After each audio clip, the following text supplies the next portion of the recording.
Здравствуйте, дорогие друзья! Я рада вас приветствовать на моем канале. Сегодня в данном видео я делаю необыкновенно вкусный и красивый торт с голубикой. Его также можно подавать как очень красивые вкусные нарезные пирожные. Готовить буду без желатина, ручным миксером и на большую компанию.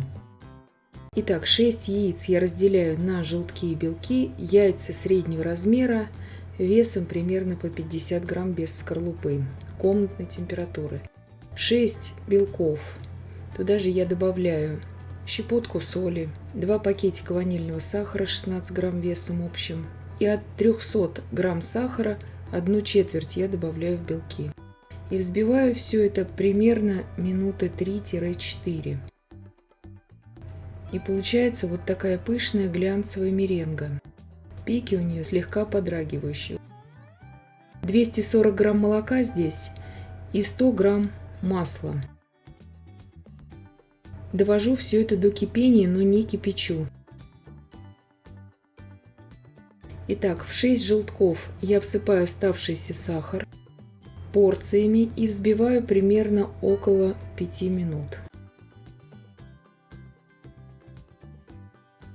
Желтки взбились вот до такой пышной побелевшей пены.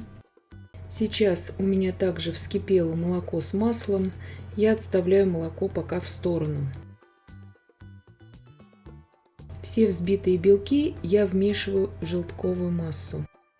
Аккуратно, вот такими круговыми движениями вмешиваю всю эту массу.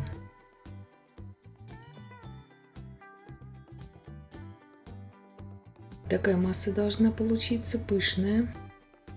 Туда же я сейчас просеиваю 340 грамм муки. В 3 приема я буду просеивать муку. Перемешиваю тоже круговыми движениями, венчиком, так удобнее просто.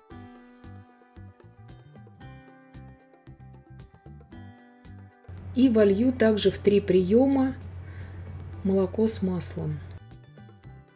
И также замешиваю все это круговыми движениями. То есть просеиваем муку, перемешиваем и потом сразу молочно-масляную смесь туда вливаем. И 3-й прием муки, уже завершающий, также ввожу. И 9 грамм разрыхлителя. Все это просеиваю.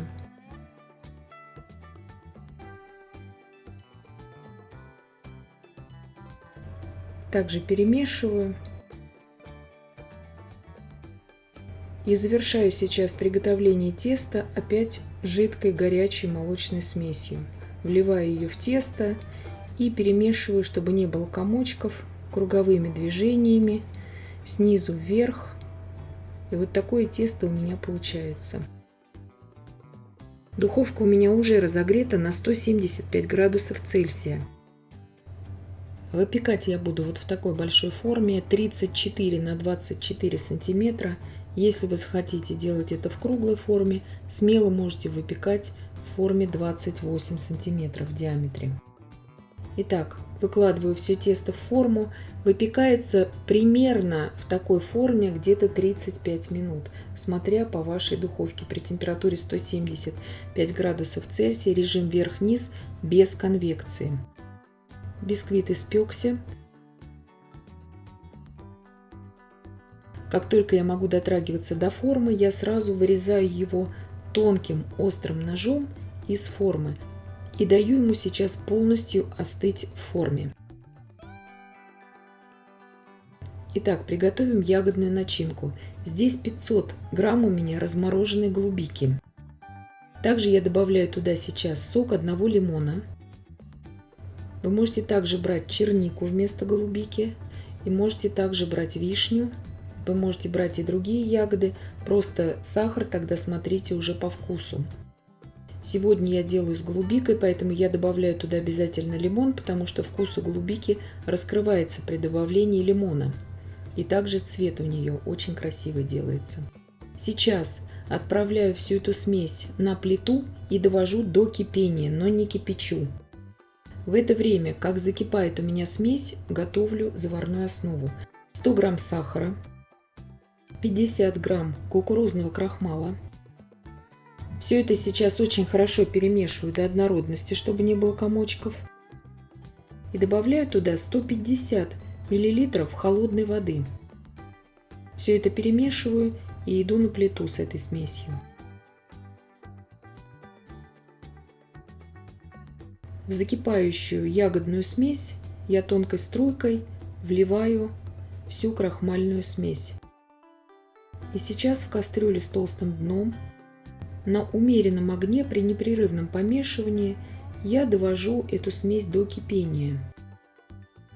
Как только пойдут вот такие первые пузыри, я провариваю еще примерно 30 секунд и снимаю всю эту смесь с огня. Она заваривается при этом, и смесь готова. Убираю сейчас в холодильник и остужаю полностью до холодного состояния.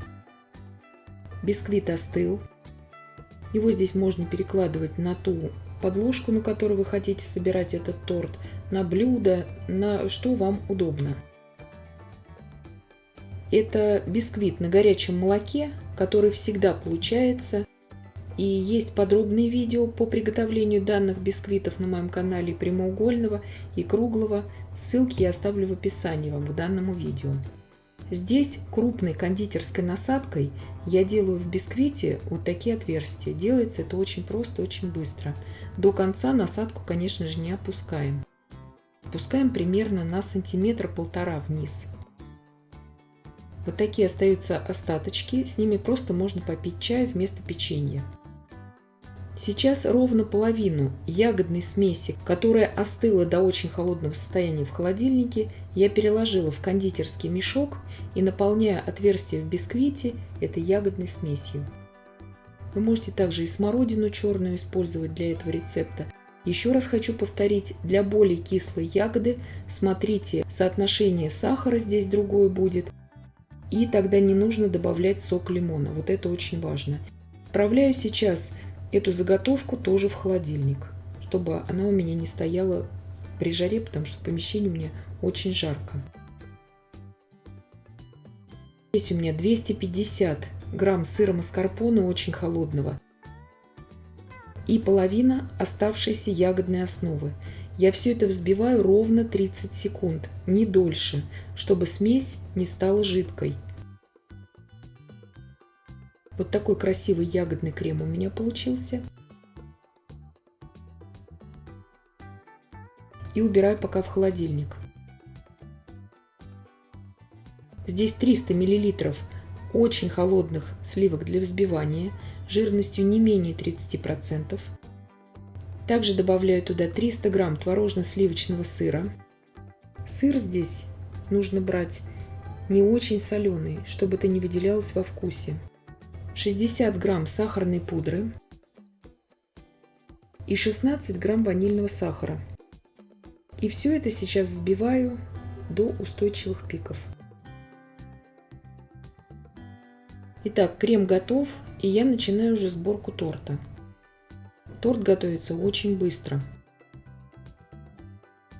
Перекладываю ягодный крем с маскарпоне в кондитерский мешок также для удобства. Заполняю отверстие до конца ягодным кремом, так удобнее просто его наносить на торт. Разравниваю, здесь все это делается очень просто, справится даже новичок. Крем хорошо держит форму, главное, если у вас жара в помещении, постоянно остужать его в холодильнике, не держать его на жаре, конечно же.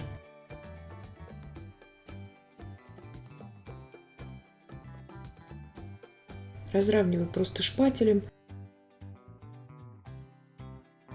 Торт такой можно разрезать минимум на 24 порции. Хватает его на большую компанию, как я уже сказала. Если разрезать его на порционные пирожные, будут 24 порции 8 на 4 сантиметра.